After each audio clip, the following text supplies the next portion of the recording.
அண்ணா university கால்பந்து ஜோன்ல 27 நாள் தான் இருக்கு. காலையில காலேஜ் கிளம்பிட்டு ஒரு கப் முஸ்லி கதம் அதை முடிச்ச கையோட அப்படியே ட்ரைனிங்க்கு பார்சா ஜெசியும் பேக்கடு. 2 வாரத்துக்கு முன்னாடி வீட்டுக்கு புது கெஸ்ட் வந்திருக்கானுங்கன்னு சொல்லியிருந்தல. 2 குட்டி குஞ்சான்ஸ் இப்போ ஏஞ்சி நடக்க ஆரம்பிச்சிட்டானுங்க. நடக்க ஆரம்பிச்சதுல இருந்து நம்மளுக்கு அப்பப்போ குடைச்சல் கொடுக்குறானுங்க. பார்க்க வேற அழகா தொம் கொண்டு இருக்கானுங்களா, எதுவும் பண்ணவும் முடியல. புதுசா பூட் ஒன்று வாங்கியிருக்கேன், அதை அப்படியே கதை போற வழியில சொல்றேன். இப்போ மத்த கதைகளை சொல்றேன். இன்னைக்கு பஸ் ஏறனோட இடம் கிடைச்சது, ஒரு மொரட்டான தூக்கம். நம்ம வளர்ந்தவன் இன்னைக்கு லேட்டு, அண்ணாவனை பீட் பண்ணிட்டேன். அதனால ஆட்டோ பிடிச்சி அப்படியே காலேஜுக்கு வந்துட்டேன். சாப்பிடும்போது கேமராங்களை செட் பண்ணது நம்ம சீஃப் கெஸ்ட் சொல்லலாம். இதுக்கு முன்னாடி அந்த ஒர்க்கை இந்த ஆள் தான் பண்ணிருந்தா. அப்படி இப்ப தலைவர் கொஞ்சம் பிஸி ஆயிட்டாப்ல.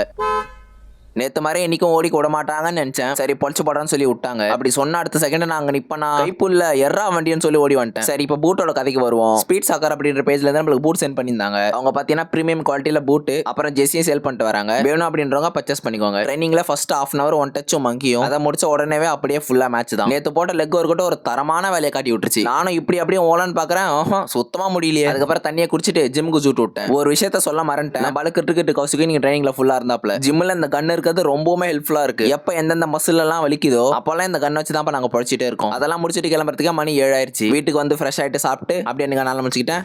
தொடர்பில் இருக்கவும்.